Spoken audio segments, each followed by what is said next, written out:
po. Palimos po. Gutom na ako. Maawa naman po kayo. Palimos po.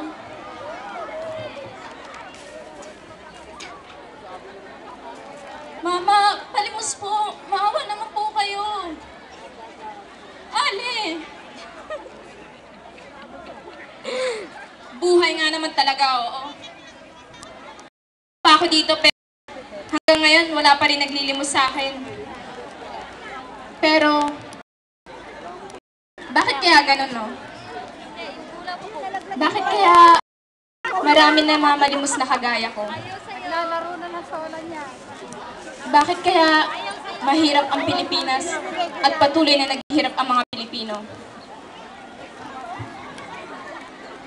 Ano nga ba talaga ang problema, no? Lahat ng ating gobyerno, ng ating politiko na walang ginawa kundi mangurakot? Dahil ba wala tayong mga trabaho? O dahil mga tamad lang talaga tayo? Bakit kaya? Kayo ba? Alam ninyo? Palimos po. Palimos po.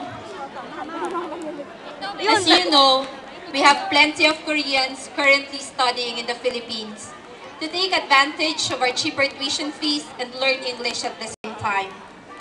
This is an essay written by a Korean student I want to share with you. Never mind the grammar, it's the content that counts. Maybe it's time to think about this in the midst of all the confusion. This is the short essay about the Philippines. Filipinos always complain about the corruption in the Philippines. Do you really think of the Philippines?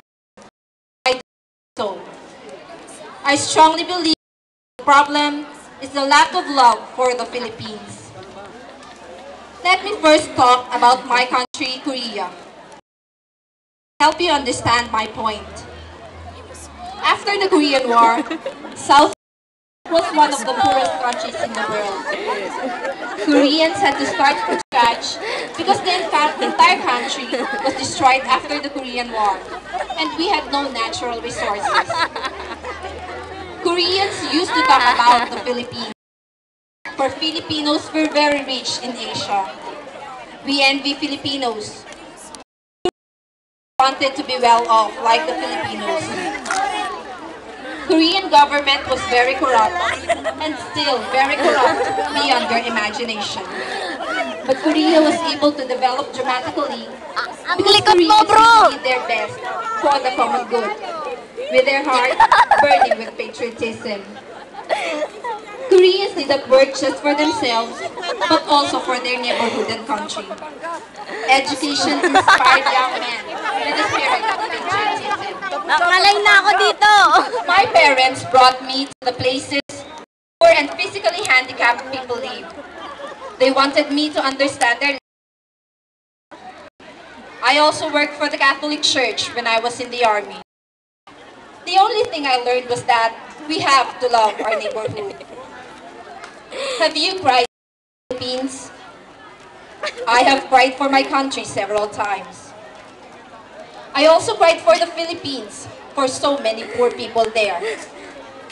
I have no believe in prison. What made me sad were the prisoners who do not have any love for their country. They go to Mass and work for the church. They pray every day. However, they do not love the Philippines. I talked to 2 prisoners at the security compound.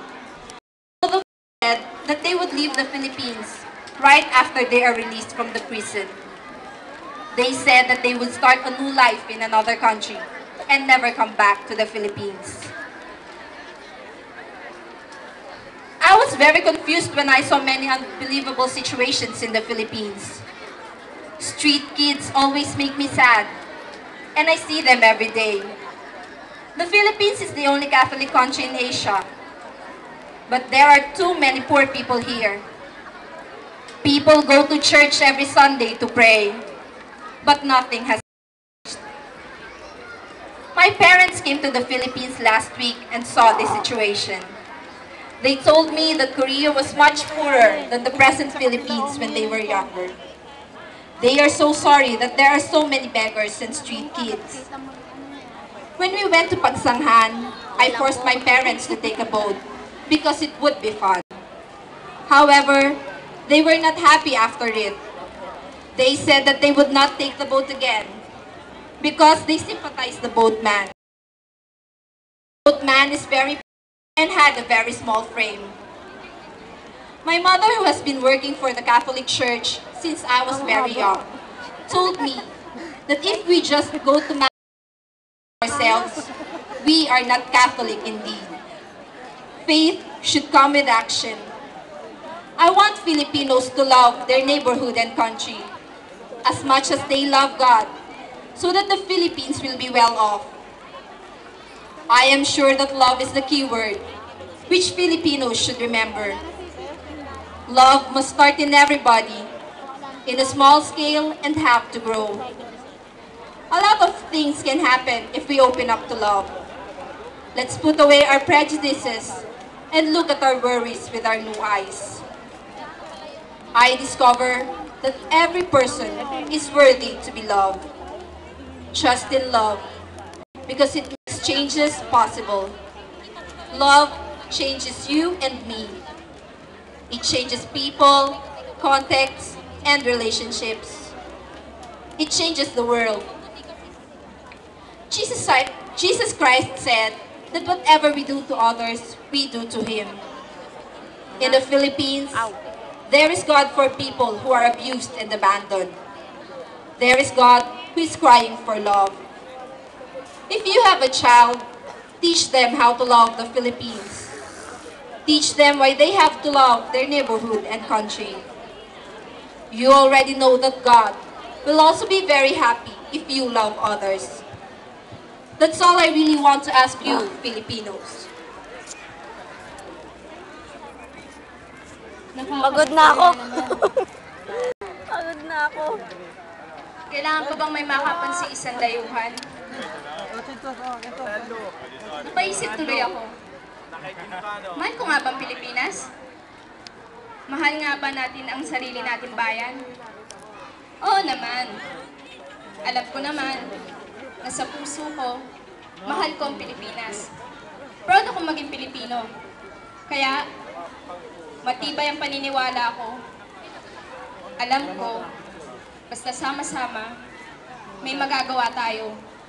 May pag-asa. Uunlad tayong Pilipino. Palimos po! Palimos po! Maawa na po kayo!